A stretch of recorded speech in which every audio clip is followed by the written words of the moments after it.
আমাদের সাথে আজকে এমন একটা ঘটনা ঘটতে পারত যেটা আমরা স্বপ্নেও কল্পনা করি নাই, বাস্তবেও কখনো এটা আমরা ভাবিও নাই। আসলে বিপদ কখনো বলে কয়ে আসে না, কখন যে কার বিপদ আসবে শুধু আল্লাহই জানে। আমরা কখনোই তা বলতে পারবো না। আজকে আমাদের একটা বিয়ের দাওয়াত ছিল, আপনাদের ভাইয়ার বন্ধুর বোনের বিয়ে। তো আমরা থাকি নারায়ণগঞ্জে, ওনারা থাকে বন্দরে। বন্দরে যাওয়ার সময় আমাদেরকে এভাবে নারায়ণগঞ্জ থেকে আর কি নদী পার হতে হয়।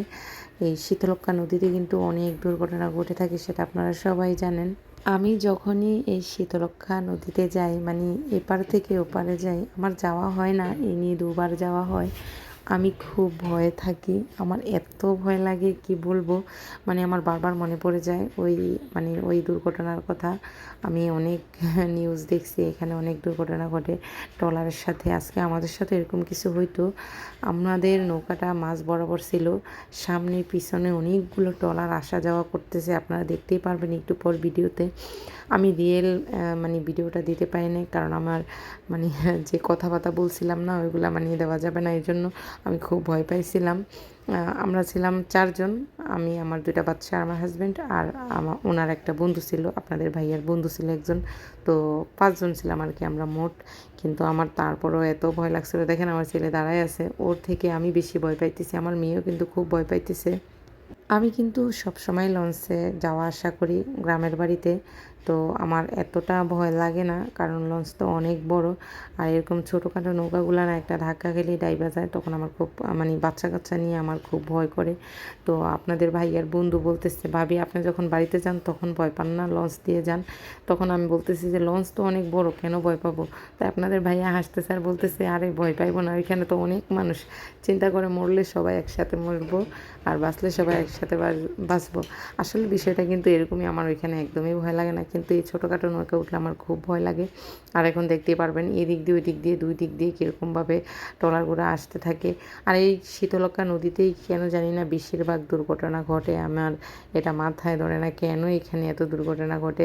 আর আপনারা দেখতেই পারতেছেন এখানে প্রচুর নৌকা, মানে শত শত নৌকা এই পার থেকে এই পার আসা যাওয়া করতেছেই, কোনো মানে বন্ধ হচ্ছে না।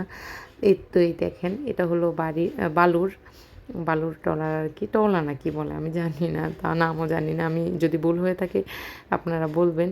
আর ওই তো দেখেন ওই পাশ দিয়ে আবার আরেকটা যাচ্ছে, আমার এত ভয় লাগতেছে, মানে এটা থেকেও দ্রুত চলতেছে ওইটা। আমাদের নৌকাটা মানে অফ করে রাখা হয়েছে, বন্ধ করে রাখা হয়েছে, এখানে স্তব্ধ রাখা হয়েছে। যে আমার হাজব্যান্ড বলতেছিল যে আপনি আর যাবেন না, এখানেই দাঁড়ান, সামনে যাওয়া যাবে না। এটা থেকেও চালু, এটা যাইতেছে, আমরা এখানে দাঁড়িয়ে থাকি। তো যিনি নৌকা চালাচ্ছেন উনিও দাঁড়িয়ে আছেন, ওনারা যাতায়াত করে, ওনাদের একটা মানে আইডিয়া হয়ে গেছে না যে কোথায় কীভাবে দাঁড়াতে হবে।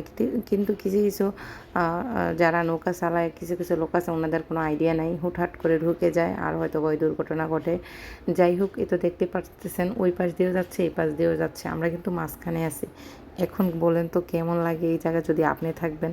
আর দেখেন কি ঢেউ, আর এরকম ছোট ছোট নৌকা যদি মাঝখানে থাকে, দুই পাশে এরকম ট্রলার যাতায়াত করতে থাকে, তাহলে কি পরিমাণ ঢেউ হবে, তখন আপনার মনের মধ্যে কেমন লাগবে বলেন। আরও এরকম ছোট ছোট বাচ্চা আছে 2জন সাথে, ভয় তো লাগারই কথা, তাই না। এই তো দেখেন এই পাশ দিয়েও যাচ্ছে, ওই পাশ দিয়েও যাচ্ছে, আমার খুব ভয় লাগতেছিল, বিশ্বাস করেন। আমার জায়গায় আপনারা থাকলে কি করতেন আমি জানি না, আমার মতো আপনারাও নিশ্চয়ই ভয় পেতেন। ভয় পাওয়ারই কথা, বুঝছেন। ভয় না পেয়ে উপায় আছে, যে কোনো সময় একটা দুর্ঘটনা ঘটে যেতে পারে, তাই না। যাই হোক, ভিডিওটা ভালো লাগলে সবাই লাইক কমেন্ট শেয়ার করে দেবেন।